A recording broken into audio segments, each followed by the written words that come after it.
Yes, good evening. Welcome back to Football Heritage TV. Savva's in a bad mood. Savva's in a bad mood, apparently, according to everyone.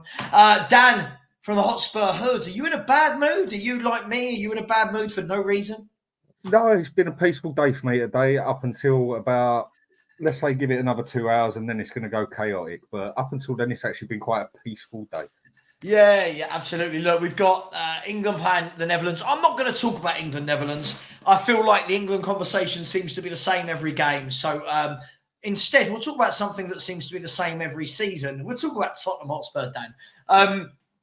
Listen, everyone in the chat, welcome. Hello, how you doing? Hope you're okay. Sorry if you think I'm half empty or negative or not very fun at parties. I'll try my best. I'll try my best to be fun.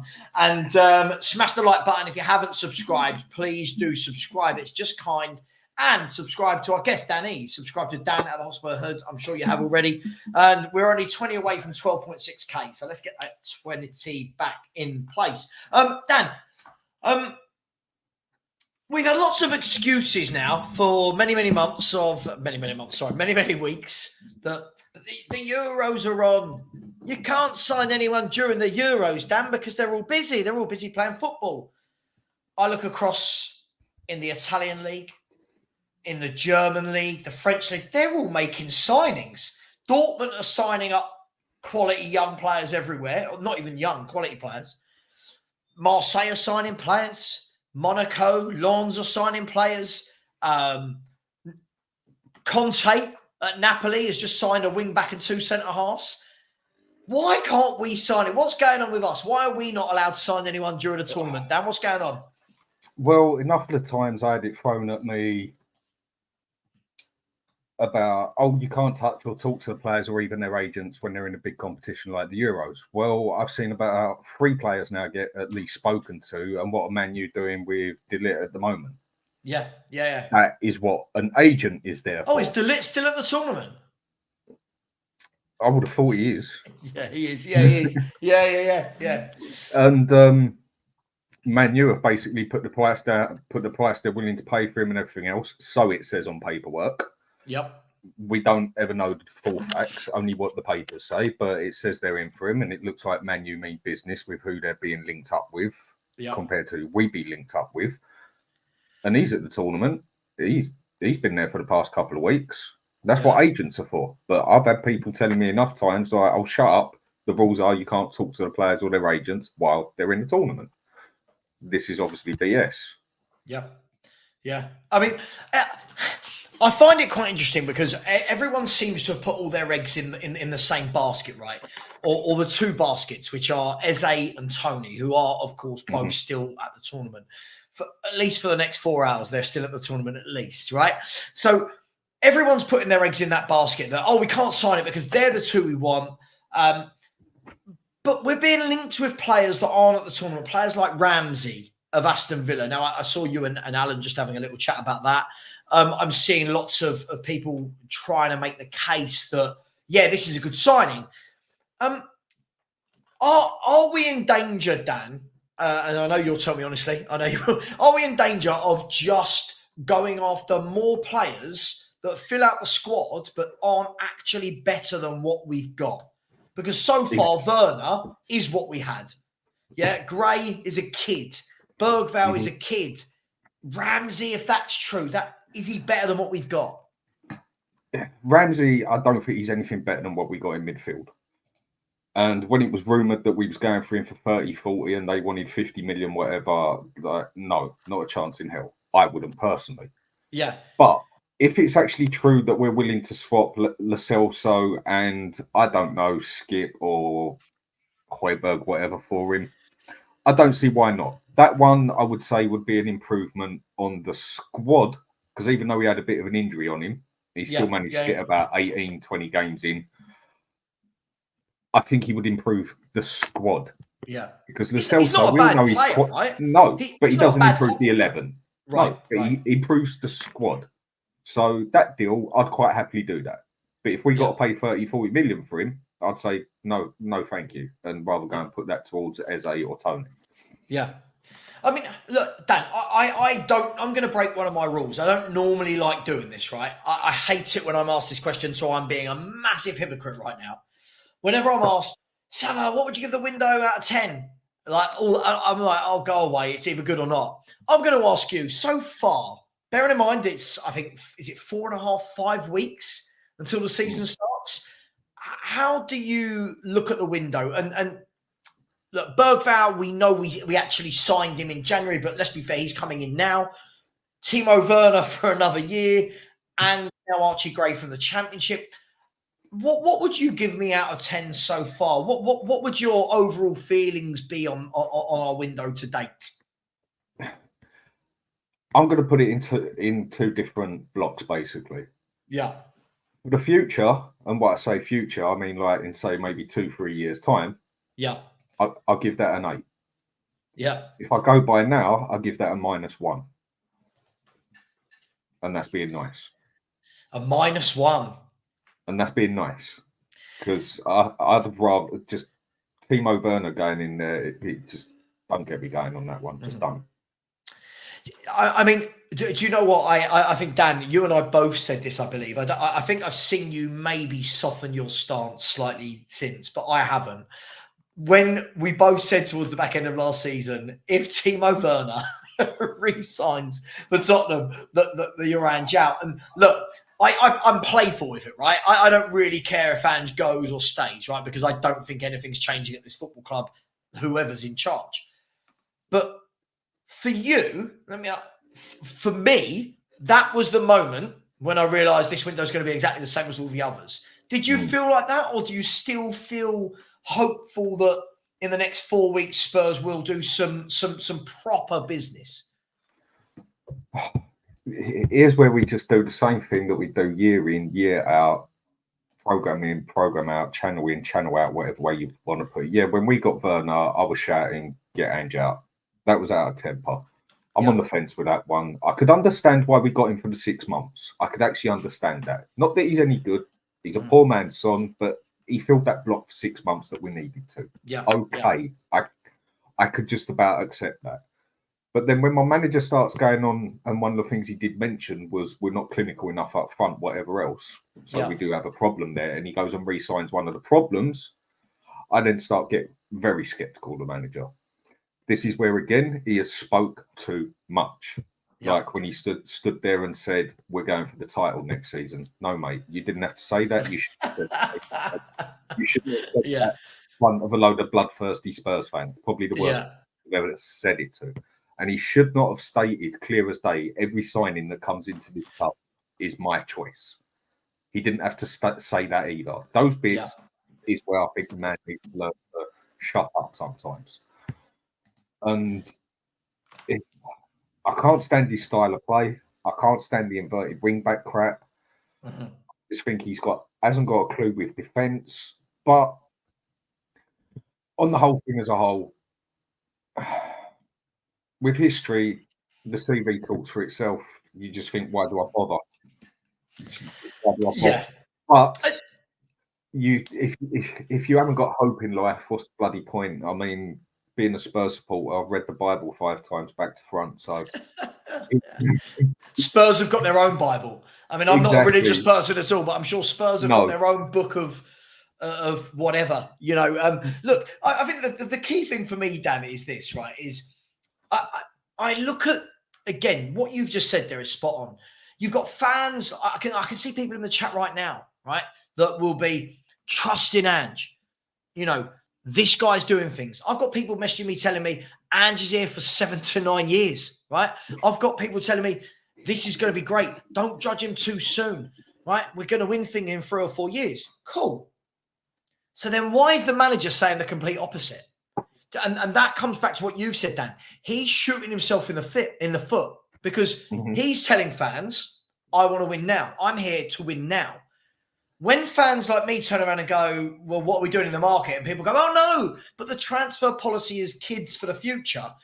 Well, which one is it? Are we buying for the future, or is Ange going to win now? I just don't understand. I'm not angry, by the way. I'm not upset. I promise I'll have fun at my next party. I just don't get the strategy, Dan. I don't understand what we're doing again. No, that is the same situation I'm in at the moment. I don't actually know where I stand any better than I did at the end of last season, because I think we're in exactly the same predicament as last season. It's just we finished fifth. The quick one I'll go with you on that is because I remember having my first debate with you about that, first time I ever came on here over Aston Villa and that. That I said to you that if Conte would have used different tactics, he would have got slightly better out of that team. Yes, the team was crap, but he was playing them in totally the wrong formation. Yeah.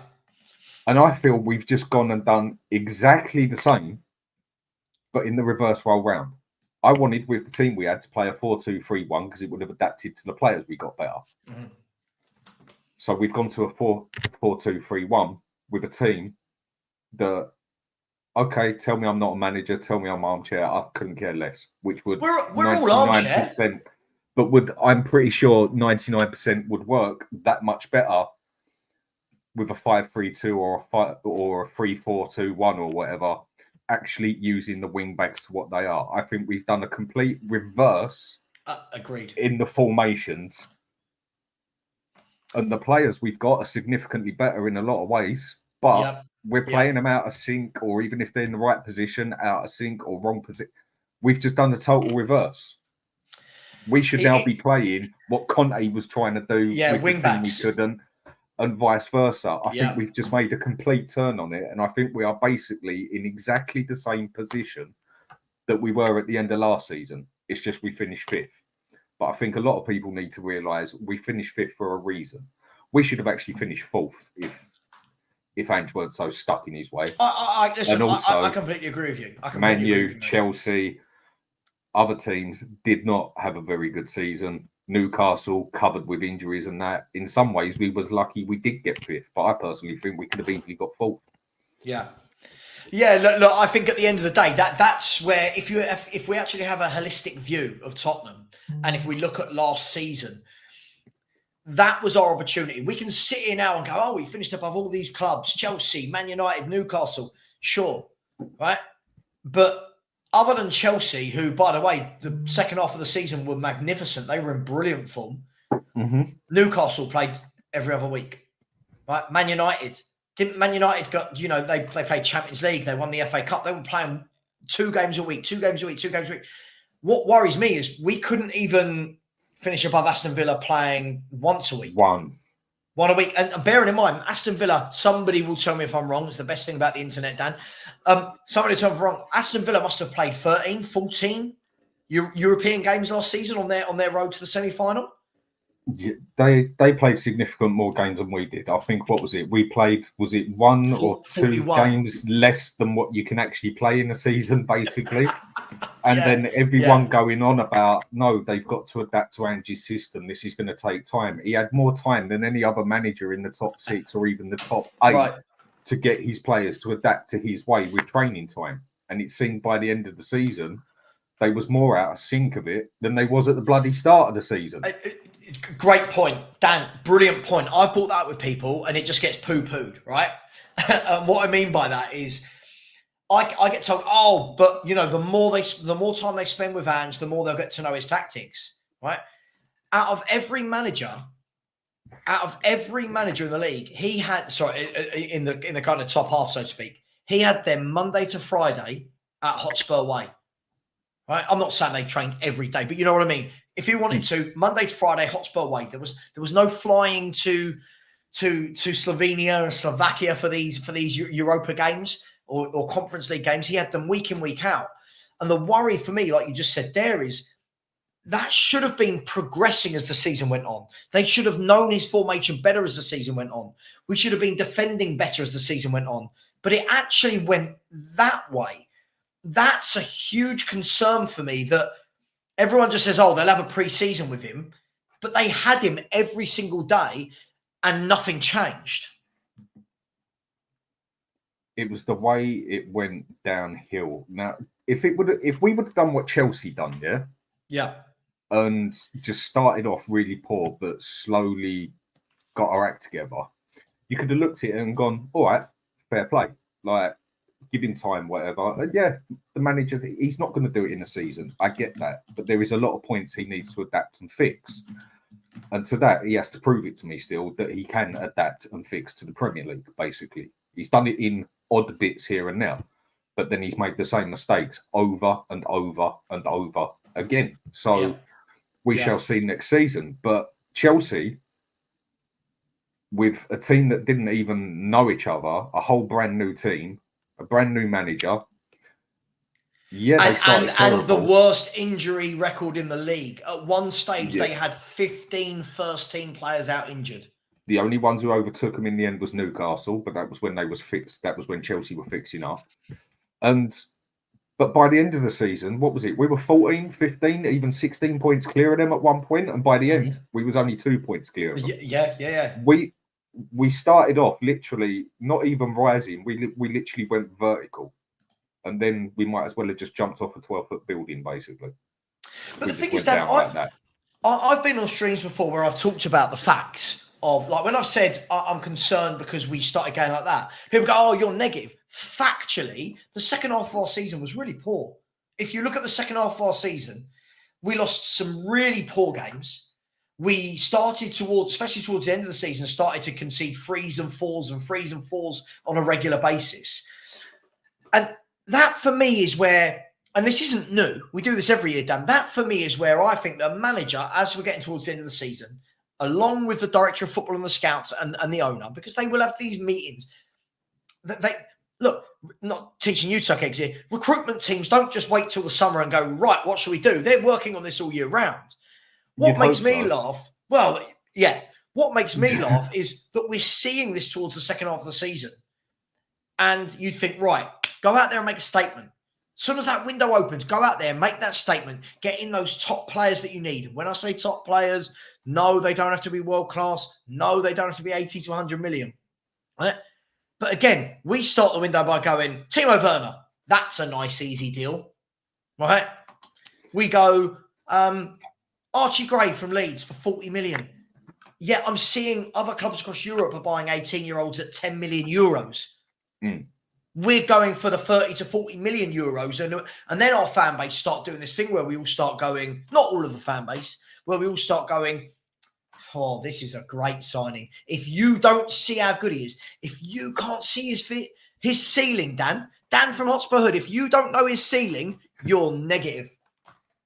It's the same as a lot of We've players. had the recruitment team there ready to go. It's so frustrating. Look, if we'd have made some serious signings or even been considered with some serious signings in the papers, and then say, for instance, we had bought Tony and we had bought Eze and it had taken a little bit of time and we'd have all been ranting that we'd done nothing, but we go and get Eze, Tony. If we would have then slipped in Werner at the end, even though I would have still gone like, what is this player even doing at our team? Yeah. You could have taken it a bit better as such. But when you see that Timo Werner comes down, hands down as your first signing, it doesn't give you much hope for the system. It doesn't give you much hope for the manager. It doesn't give you much hope for the transfer season that's coming on, sort of. It just totally knocks you off your feet completely. Or it did for me anyway. For other people, they might have seen it the different way. But for me, that just totally, oh, here you go, people. There's Timo Werner again. I think one of the key things for me, Dan, in all of this is when fans like me, like you, say they want better, it's perceived as negative. And I want to have that chat because I'm constantly told you're pessimistic about Spurs. I might be pessimistic about Spurs, but I'm very rarely wrong about Spurs. And this isn't me going, oh, look at me, I'm right. It's how are other people not seeing it? How are we going into this window, Dan, and with the same kind of scattergun approach that we always go into a summer with, and yet other people are going, look at the process. This is a new strategy, a new process. Dan, what's the new strategy and the new process, please? You tell me. Been there, done it, got the bloody storybook. I think we've tried every process in the bloody window. Maybe it's one we need to stick to. And I think one person who brings up a very, very legit point, a very good point, Alex. Mr. Box Office. Mr. Box Office. I think he brings I love him. top fella.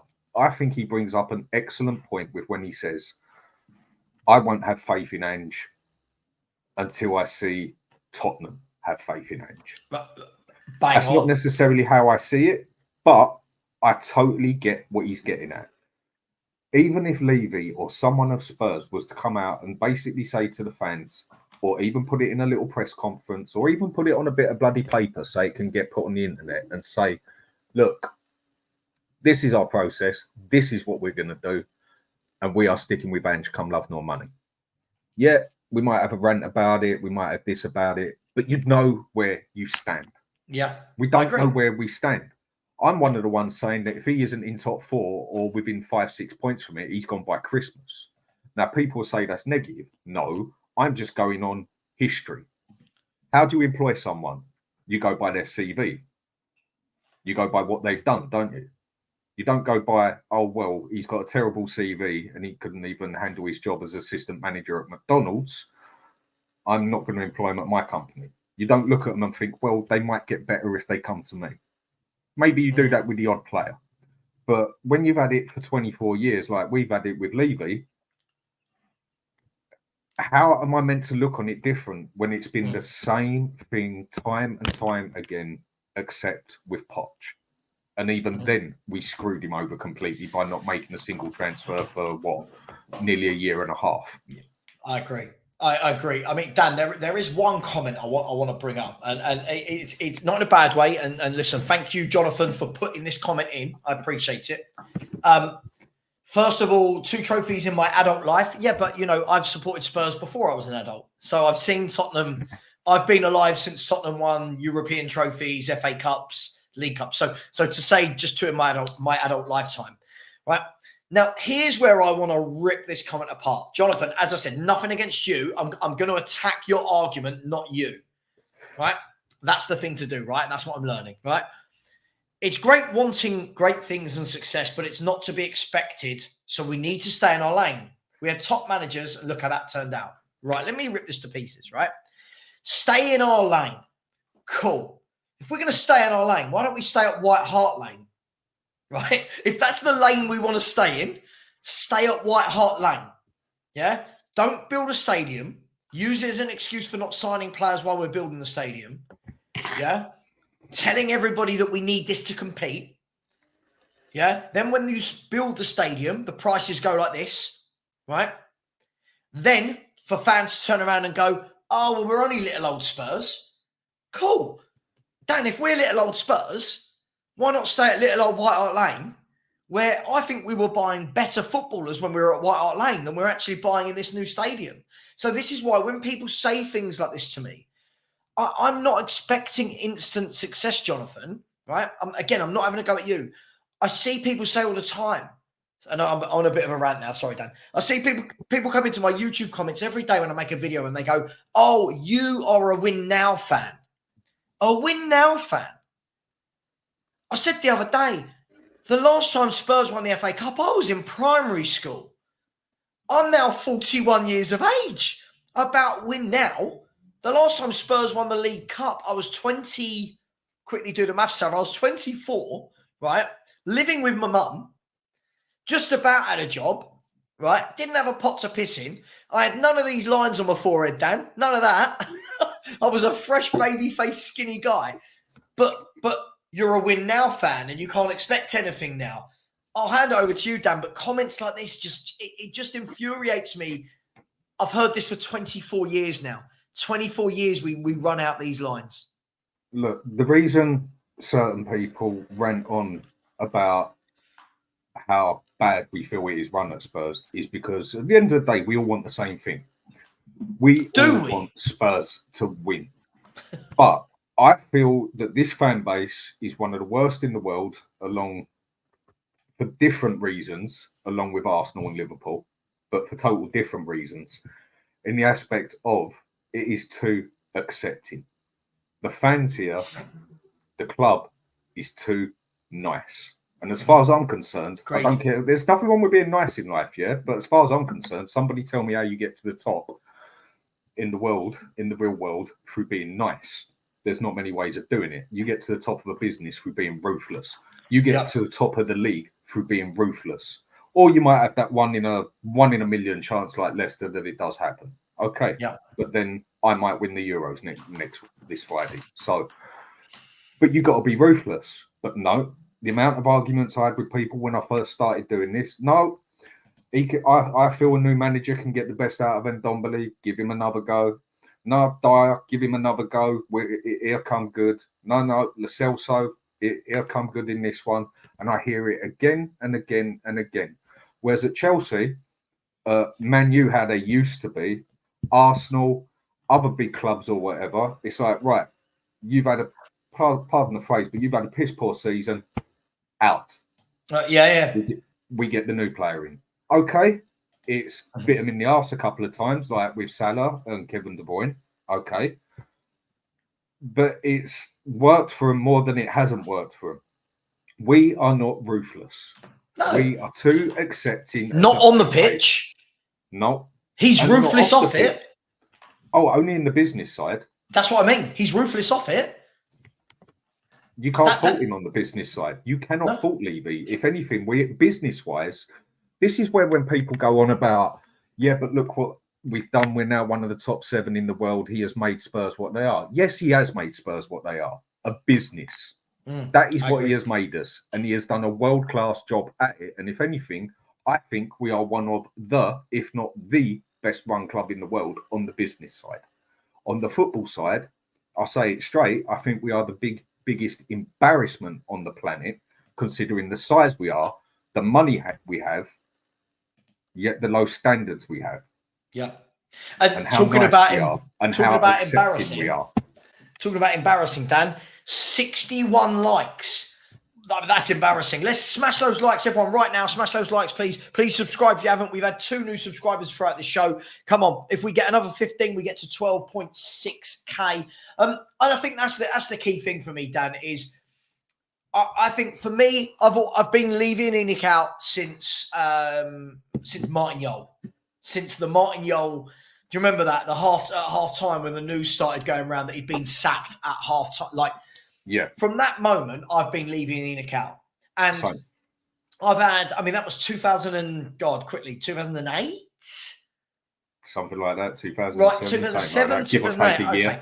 Right. So we're going 16, 17 years, right? Since Martin Jol, the head coach, used to love his voice, right? Since then, I think the thing that gets me, and probably you as well, but you'll tell me, it's just the same excuses. Like, I reckon we could have done this show if YouTube had been a proper thing back then, and the same people in the chat would be saying the same things. The same YouTubers that are telling you it's all great and this is happening and it needs to take time and you've got to build and you grow will be saying the same thing 17 years ago. And that's my problem with it, Dan, is that everything I read is the same that I've been hearing for the last 16 years. I don't understand how people are not opening their eyes and going, he's taking the piss out of us. He is charging us X amount to watch football games, but bringing in kids. Now, if I'm offered a ticket and someone goes, do you want a ticket for Spurs for 90 quid? My first question is going to be, sorry, have we signed Bernardo Silva? Have we signed Rodri? Have we signed Hart? Am I paying to watch that? Oh, no. You want me to pay 90 quid to watch, no offense, Archie Gray and Valise and Papa Sot. No offense. I'm not paying that money to watch that. But that's what we were told, Dan. That's what we were told. We need this stadium. We need this to build the revenue. Yet now we've got the revenue and we're, 350, 400 million away from being in trouble with FFP. We're still doing the same thing. And still fans can't see they're being hoodwinked. It blows my mind. We basically fell for the same thing. Me being one of them, fell for the same thing, hook, line and sinker that Arsenal fell for. The thing that I state that I'm embarrassed about Spurs is the fact that Arsenal are probably the worst, one of the worst I've seen them in 30 odd years, won trophies. Man U, at the worst, I'm 43, I could probably say ever that I've seen them. Yeah, like, win trophies. have won back-to-back trophies. Yeah. Tottenham, yeah, with probably the best team I've ever seen them with. Overall team I've ever seen them with. Not the best players, but overall team, won nothing. And we have won one trophy in 24 years or whatever it is. And if you really want to get funny with it, okay, we've won 2 trophies in something like 35 years or whatever it is. Yet Man U go and get a manager who is a total failure, who has just been a total fallen apart there, can't get Man U up there and goes and wins 2 bloody trophies with them. Arsenal, at the poorest point that, like I said, that I've seen them, still go and win 2 FA Cups. Okay, we got to a Champions League final. Credit where it's due. We got to a Champions League final, but people don't remember who finishes second. You play this. This is the other thing I don't get. Sorry, I'm just having my rant now. Yeah. No, go for it, man. Go for it. This is the other thing I don't get with this process thing. Why do people do sports? Why are sports actually there? Yes, to play them, to do them, to bloody win it. Not to just say, oh, well, you tried, better luck next time. We always know there was always that kid there who used to run next year at school. He was never going to keep up with you. But then there was always that one in front that you could never keep up with. But we're talking about a Premier League where people are getting paid hundreds of thousands of pounds to play football. It's a football league. You play to win. You play to win a cup. And again, I just think Spurs as a whole are too accepting of, oh, don't worry, we tried. We'll get it next year. Yeah, I'm sick of hearing it. Same as people are saying, yes, we sound like a broken record, what we're complaining about. Yeah, other people sound like a broken bloody record going on about, oh, don't worry, next season will be our next season. Don't worry, we got the process here. No, I completely agree. Listen, I just want to address this comment from Steve D. I find this really, really funny. Too funny watching a chat so focused on falling out with their own. Football was better when it was tribal and together.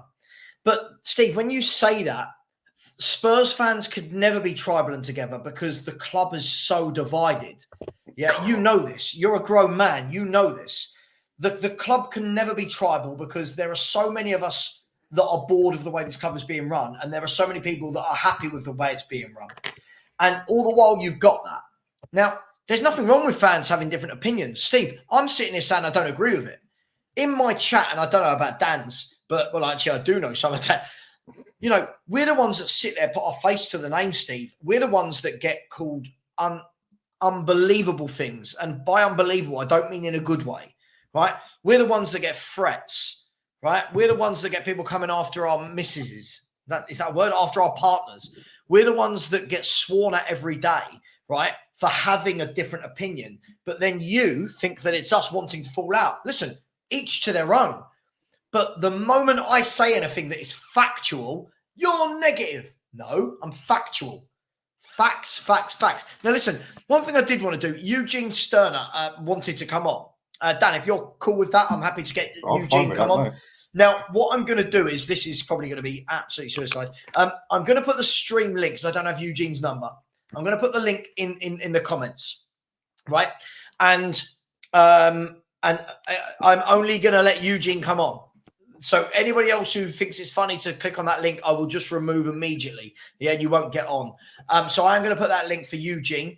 It's there, Eugene. I'm putting it in at 18:39 UK time.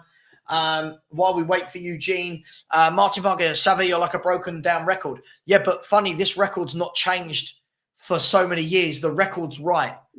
The other side's broken as well, where it keeps saying, don't worry, we'll do it next season. So we might as well break both bloody records and try and do the next two broken records. People saying that are just as broken record as we are. Absolutely. Absolutely. And again, look, Mark hits the nail on the head. People don't like the truth. And unfortunately, we live in, it's 2024 now. We live in a world where you tell someone the truth, oh, I'm offended. I'm offended by the truth. Right? So because I'm offended by the truth, you're negative. No, you just don't want to admit the truth. Right? Like last year, look at the crap I took last year for telling other Spurs YouTubers that we're not in a title race. Oh, you're negative. Oh, we're going to unsubscribe. We're going to go and watch that YouTuber. What? Because that YouTuber truly believes in their own denial that we're in a title race. Like it's madness. If someone wants to believe that, then fair play to them, believe it. But if you want to go on realism, it was never going to happen. But there's nothing wrong with having that opinion. But just on the realistic side, which I try to stay on the realistic side of life. Yeah. Because on the realistic side, you get kicked in the balls a lot less because you're half expecting what's coming to you. Each to their own at the end of the day. But then why has everyone got to switch? It doesn't even feel like football anymore. For me, you might as well call it political ball, because football talk is literally just as bad as politics now. I agree. You're either far left or you're far right. You're either far left or far right. We've got Levy do you know what? Where I do think Daniel Levy is a genius. And half of me wants Levy to keep doing what he does, because he has fooled so many fans. Look at this. Maybe Archie Graham Valise are the standard of players we can only attract. I hate to break it to you. Newcastle signed Alexander Isak and Bruno Guimaraes, right? Sven Botman. Where were they? Where have they been? Right? West Ham signed Lucas Paqueta. Yeah? West Ham signed Kudus. Right? Right. It's madness.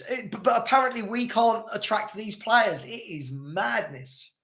Let me go back 13 months on this one. And the only reason I know it's 13 months is because I know last month was a year since I first started doing this, when I had a debate with you whether Aston Villa were more attractive than Spurs. And I still stand by my ground on that one. Aston Villa back then were not more attractive than Spurs. I said they were close. Aston Villa are now more attractive than Spurs. They're in the Champions League. But the point I still come to is, if Spurs really wanted to, we could be one of the most attractive clubs in football. We've got the money. If we was willing to spend the money properly and had the right people there to spend it on the right people, we could be one of the most attractive clubs on the planet. We're in London. We got the stadium. We got the facilities. We got everything. In its own way, it's a ticking time bomb. Because if someone does decide to come in and say, right, there's 4.5 billion, I'll buy Spurs off you. Levy don't sell his bit, but now he's only got 24%, so he gets knocked aside on it. And they come in with an attitude like Abramovich did. Literally, as all they got to do is buy the right players. They haven't got to bother about stadium. They ain't got to bother about training. They ain't got to bother about sponsors. They ain't got to bother about anything. That's all they'd have to do is focus on players. We could be one of the most attractive teams in football. We've got the money to do it. We just don't bloody do it. Are we more attractive than Villa? Yes. But at the moment, we bloody well should be. League. Exactly. But we bloody well should have been. The fact that they only came up 4 or 5 years ago, and at that time had to sell Jack Grealish for 100 million. They didn't use that excuse. They went and spent that money, built a squad, and they've now overtaken us. All right, maybe only for 1 year, but they've overtaken us. Spurs sell Harry Kane, and we go, oh, God, we sold Harry Kane. How can we ever cope? I don't know. We're Tottenham. And listen, I'm going to bring Eugene in here just before I do. I couldn't have written this sentence better myself. I agree with you. I don't think we have the right to win anything, but we're not even seeing the club try to be. That's the biggest thing for me. Eugene, I'll bring you in. I know we have a lot of back and forth in the comment sections. I know you always think I'm unhappy and in a mood. I love it. What's your stance, Eugene? Welcome to the show. What's your stance? Is this what's the process? What's the strategy that you keep telling me we're in? Hey, big up Savva and Dan. Yeah, I don't know why I'm in the comments. I'm just starved for Spurs content. And every time in the comments, it gets crazy. So thanks for bringing me on. So look, I think there are two different things, and we should separate them. Mm-hmm. I agree with you guys that the strategy is not good enough, right? I want to attract good players. I want to sign big players and win. But I can also tell, based on what's happening, I can see what the strategy is. I don't agree with it. It's not going to lead us to winning. But from what I can see is Spurs are thinking that, and rightfully so, we cannot sign world-class players, right? That's just the way it is. We're Spurs. So they're hoping to sign a bunch of youngsters, and maybe 1 or 2 are going to become Bale, Kane, and so forth. I think that's what they're doing. That's the reality.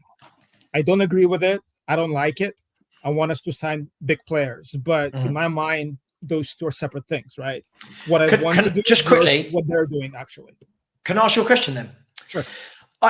I get this a lot, right? And for me, I feel like, I'm not saying you, but I feel like a lot of the football world seems to think that players are either young or world class, right? Now, for me, I feel like there's this huge, big gap in the middle of players that exist. And when people are saying things like, we can't attract the best, I don't think I've ever said that I think Spurs should attract the best. But when I'm seeing clubs in and around us, lower than us, picking up players, said West Ham picking up Kudus, what a signing, right? Where are we with that? When I see Newcastle are signing Anthony Gordon, Newcastle are signing Isak, Bruno Guimaraes, we've been bigger than them for I'm not saying in general, I just mean in the last 20 years, we've been all over, much better than Newcastle. You know, I could chuck loads and loads and loads of clubs into that mix where they're signing these players and they're good footballers. They don't have to be world class. That's where I think we should be, Eugene. I'll bring you back in. That's where I think we should be signing. It doesn't have to be, oh, you're Erling Haaland or you're Timo Werner. I think like there can be there's that middle box, no? Can I add a quick bit to that? The quick bit to that is, for me, we are the 7th richest club on the planet, proven, yeah? We've done it the right way, whatever way you want to say it, yeah? For a club of our so-called size, so-called caliber, so-called history, even though as far as I'm concerned, it's been dead for 24 years, basically, we should be looking at players like Eze, who is a very good player, nothing world-class to me, nothing near it, not what I call world-class anyway, and saying, yeah, good signing. Right, where are my next 2 Ezes, at least? Not sitting here and saying, we just got Eze. Oh my God, I can't believe it. We just got Eze. Did we really just sign him? We are meant to be one of the biggest clubs on the bloody planet, a London club, one of the richest clubs, and we will turn a very good signing like Eze, like we've just gone and signed Messi, Ronaldo, Figo, Raul, whoever you want to say. And that's my side of that one. Sorry, mate. So I agree with you 1,000%. We should be able to sign Wndow, right, as those players. I think it's a scouting issue, and it's a fan issue too. I remember when we were linked with Gordon, right? All the fans came out and said he's no good for us. He's not good enough, right? And I bet you with Kvaratskhelia, if Conte would say yes to him, a lot of the fans would be like, I have no idea who this is. It's a Wi-Fi password, right? So it's easy to say after the fact, oh, those players are class. But the scouts definitely have not done a great job finding players that are not world class, but are good enough to play. So let me ask you then. If we okay, let's go with this theory, right? Let's go with this theory. We're going to go with the theory that it's a scouting issue. Now, whilst I don't think our scouts are very good, I'm going to put this issue into 24 years, right? In 24 years, if I'm not wrong, Spurs have had something like 15, 16 managers, right? And that's not including, if I'm not wrong, all the times that Mason's had a go and Stellini's had a go and this person's had a go and that person's had a go, right? In that same time frame, I believe we've had 6 directors of football, which would have meant 6 different scouting teams, setups. You think over 24 years, how many scouts would have come and gone? Are you telling me that in that time, none of those scouts, none of the directors of football have got a clue about scouting? No, under under Pochettino, right? We found a great talent, right? The Vertonghen, Alderweireld, Rose, right? Wanyama. Yeah, but most of those were known though, right? Most of those were like, if you look, Vertonghen and Alderweireld were very well known footballers. But my point is, how are we not right now? Vertonghen and Alderweireld, that's the level we should be at. That's what we should be going into Europe and coming back with. Vertonghen, Alderweireld, Moussa Dembele's, Christian Eriksen's. We're coming back with, no offence, Bergvall, who could be great. I don't know. He's 18, right? None of us can sit here and say we really know. Archie Gray could be great. None of us know. Dragusin, we brought him in. Manager don't even want to play him, right? Valise, Solomon. It just feels to me like it's either very, very lazy, or Daniel Levy's telling them, I want the players that are very, very cheap for wages. I don't know. It just feels wrong. Yeah. It does. No. I agree. I mean, if you honestly look at our signings from last couple of years, right? Like, we had to rebuild our whole squad basically, right? So we have Vicario, Sar, Van der Ven. There was some signings that are good, right? The signings for now and the future. There's just not enough of them. And I agree with you. We should be able to go and find likes of Isak, Eze, Wndow. There's no excuse for that.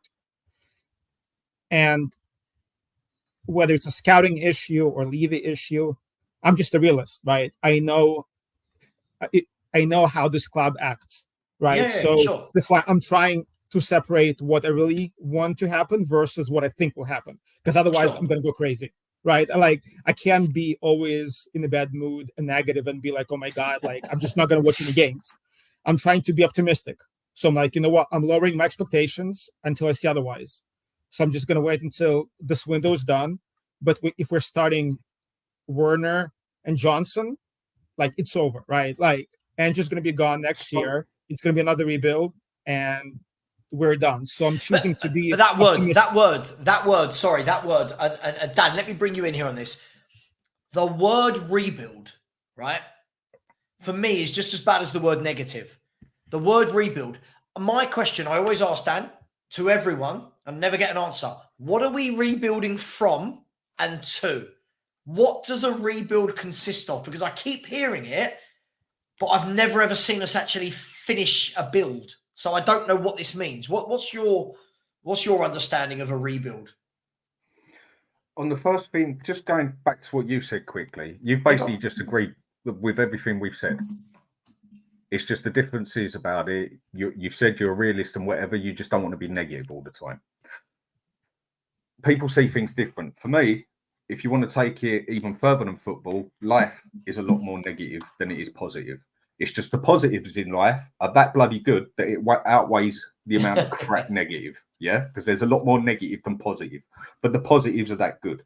And it's the same in football. There's a lot more negative than there is positive, but the positives outweigh the negatives. I get it. You just don't want to sit there and come across or be realistic about it all the time. But in my attitude with that one, then you're just going to have to keep, if you're just going to have hope. It's like what I said at the start. You've got to have some hope on the transfer window. You've got to have some hope, because if you've got some hope, it's not worthless. There's no point. But you've got to be realistic about it as well from what you've seen, and don't get your hopes up too high, because otherwise when you fall over, you're not just going to fall over 5 foot, you're going to fall over 20 foot and get hurt more. On the rebuild thing, for me, a rebuild is when someone like Man U came to what they did and then have to rebuild as such. Yeah? Bang on. No, they haven't done the job properly, because rebuilding something like what Man U were is, to me, is nigh on impossible. But do you know why, Dan? Do you know why it's impossible? When Spurs fans use the word rebuild, any football fan uses the word rebuild. Do you know why it's impossible? Take the Man United, for example. Throughout Ferguson's time of winning trophies, it wasn't one team that he built, was it? It was a continuous evolvement. Is that every season he would buy 2 players and get rid of a couple? Exactly. Even if they had a good season, he'd still get them out and he'd get the fresh ones in, so it didn't turn into stale. So it didn't go deadwood like we did with Poch. Just quickly, Dan, for anyone who cares, I think there's a big game going on in about an hour. The team news is out. I'll let people know it, because if they're watching this and haven't seen it, Gareth Southgate's done what Gareth Southgate does. He's picked the same 11 apart from Guehi has come back in for... That's exactly what I said. Ezri Konza. Yeah, Mr. Obvious. And the Netherlands team, let's see if there's any Dumfries, De Vrij, Van Dijk and Ake, Reinders, Shelton and Marlon, Simons, Gakpo, Depay. I think he's actually gone more attacking there, hasn't he? He's actually taken a centre mid out. And anyway, yeah, look, okay. So let me ask you then, Eugene, and we're only going to go for another 5-10 minutes, guys, because I want to have some dinner and get ready for watching watching the England game. Eugene, the problem is, right, if we keep talking of rebuilds, if we keep signing these young players, and we're talking about rebuilds, and what you've got is you've got a lot of people in the chat, right, that are saying things like, when these young players come good, when these young players all come through together in 3 or 4 years. My concern, Eugene, I say my concern, I know this for a fact, this never happens. This never happens in football where you go, oh my God, look how good these 5 or 6 18-year-olds are. If they all play together for 4 years, they'll all be 22, 23 in 4 years and we'll win the league. They all develop at different stages. They're all going to get different variations of game time, injuries, different levels of progression. So why is it that we think, not you, I'm saying, why is it that we think we've got a huge part of the fan base that think, keep buying these youngsters and they'll all be brilliant and we'll win things? Why is that when it's never worked before? It's hope, right? It's just being a fan, right? Being a fan meaning being a fanatic, right? Being unrealistic.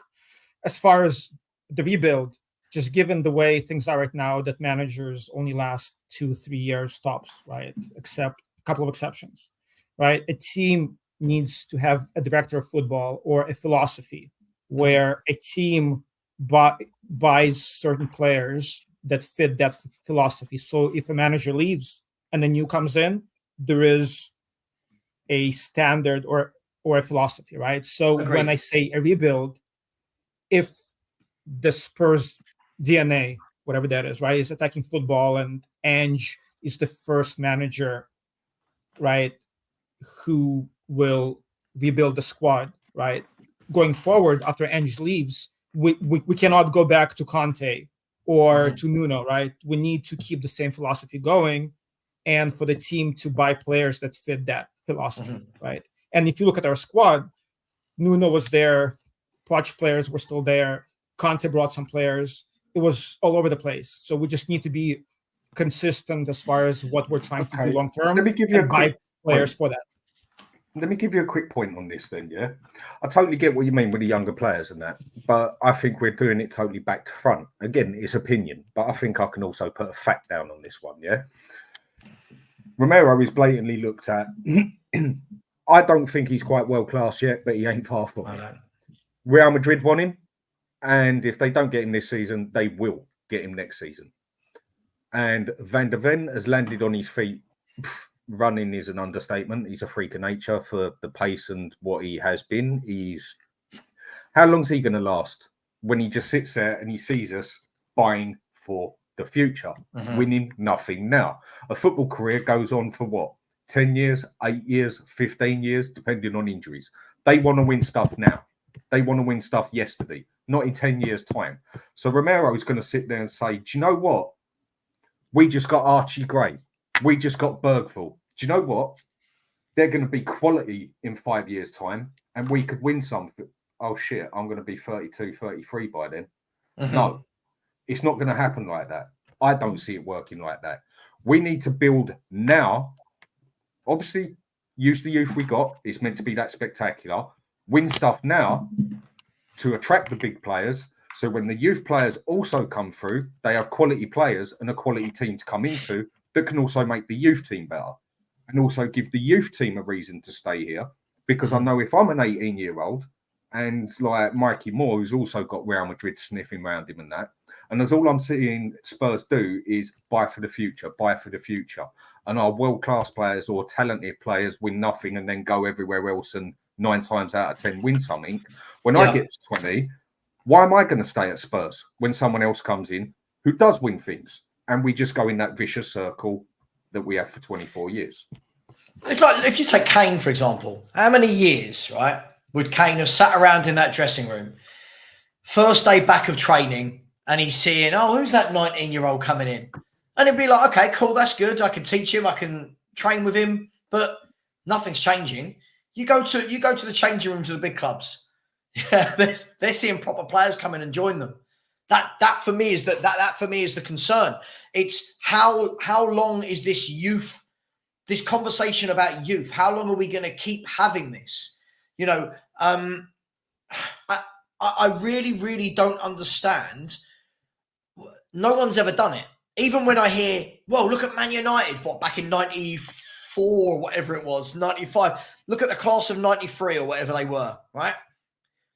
Did you see the players they had around them, that Man United team? They still had established players when they brought the quality youth in. Cantona, Mark Hughes, Paul Ince, Gary Pallister, Roy Steve Keane. Bruce, Roy Keane. They had established Peter proper Schmeichel. senior pros, right? What we've got though is we've got a section of the fan base that truly believe that all of these young players are just going to come through together, all be world class, and then we win things. Dan, you're spot on. What will happen is any of them that do become, I hate the term world class, any of them that do start getting good, like a Modric, like a Bale, right? They will go. Like Michael Carrick, right? Michael Carrick. Like Robbie Keane the first time, right? Teddy Sheringham. These players will come Berbatov. through. Exactly. Realise I'm not winning anything here. They will go. Van der Ven will be one. Romero will be one. Son, I think, has missed that chance, if I'm brutally honest. Yeah, I think he's missed that chance because he's, 32, 33 now? Yeah. But I just want to have a couple of comments. Why go after the fans? I'm not going after the fans, right? But we do have portions of the fan base that just like it, second wheel. Like you messaged me yesterday in my YouTube comments after the show finished and said, Ange will be here for 9 years. You said it's not me. Ange will be here for 9 years. Will you, Savva, support Ange through the rough patches? And I just said, oh, whatever. It's the same with every manager. It's not about Ange. It's the same with every manager. Look, I do want to finish in a couple of minutes. Before we do, big up Eugene. You didn't need to do that, but thank you very much, bro. I really, really do appreciate that. I'll put it into Spurs' transfer kitty and see if we can get some better players. I really do appreciate that. I expect Izzy now, Savva. Expect Izzy. Well, I'm going to talk about him just before we go. Only one, Hotspur TV, my man. How you doing? 10 months as a member. Big up. If you want to be a member, please do become a member. And we're only 8 subscribers away from 12.6K, so please smash that button.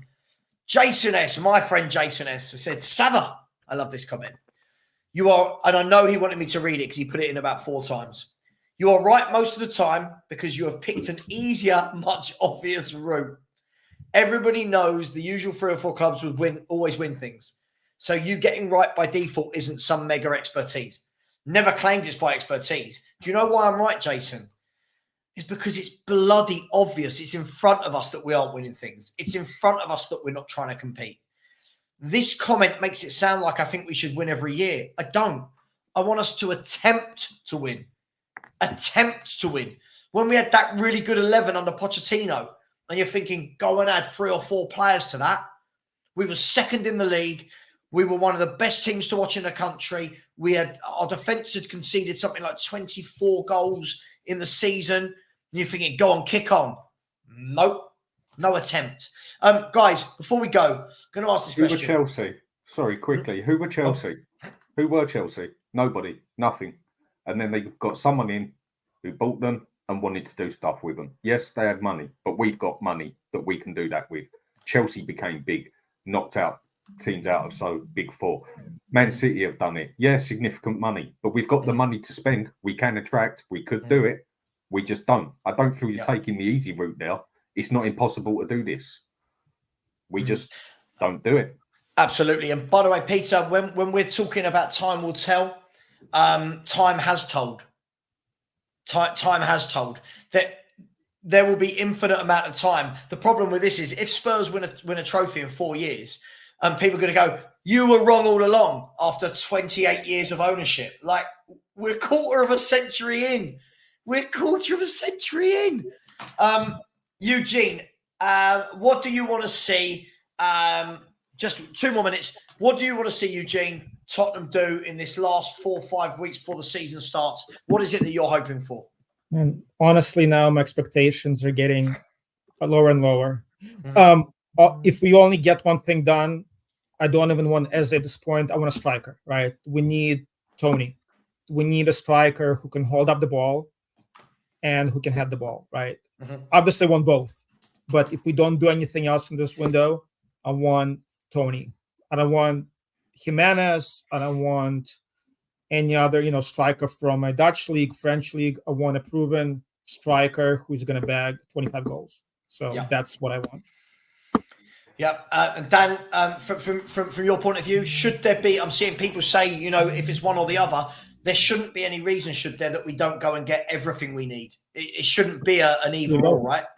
Well, if we go and get Eze and we now haven't got the money for Tony, then why did we go and get Archie Gray when that money could have gone towards Tony? Because I think Tony you're getting for 40 million because no one else is showing interest in him out of the big clubs that could pay it. And that money could have gone towards Tony, someone who could do something now, not someone who might do something now or might do something in 3 or 4 years. Yeah, no, absolutely. Absolutely, we do. Angus, big up to you, my friend, said Savva, he's Arsenal. If we sign Nico Williams and a midfield, do you think we won the league? Listen, I think you've got no excuses now. I think you've pushed City 2 years in a row. You're signing good players as well. I'm not seeing Arsenal sign bad players in the last few years. So I don't think you've got any excuse if you add depth. That's where I think you're short, Angus. It's depth. It's not the quality of your team. It's the difference is Man City can rotate top players in. I don't think you quite can yet. You get Nico Williams, get a top midfielder in, plus Calafiori's coming in, then why can't you win it? Striker is what they need. They get that good striker and a bit of luck in the league. They can do City. The only thing they lack, I agree, is that little bit of depth. And I just hope it stays that way. Yeah, absolutely. We've got to hope. But, I mean, when you see who they're linked with, they're not linked with 18-year-old kids all over the place, right? Because they want to win things. They're trying to win things. Look, guys, girls, Eugene, thanks so much for coming on. I really appreciate it. I think the more we stream together, the more I'm understanding where you're coming from. It's all good. Dan, bro, thanks so much for coming on. I know you got your England shirt ready to go. Everybody, before you go, smash that like button. We've been really, really stingy with the likes today. We've only got 153. Just before we go, only one Hotspur TV has said, I remember a time we had the second most FA Cups. I remember a time we had the most FA Cups. The most FA Cups, and now we're nowhere on that list. Big up to you, my brother. I hope you're well. Everybody, go and enjoy the football. And yeah, take care. See you later. And as always, come on, you Spurs.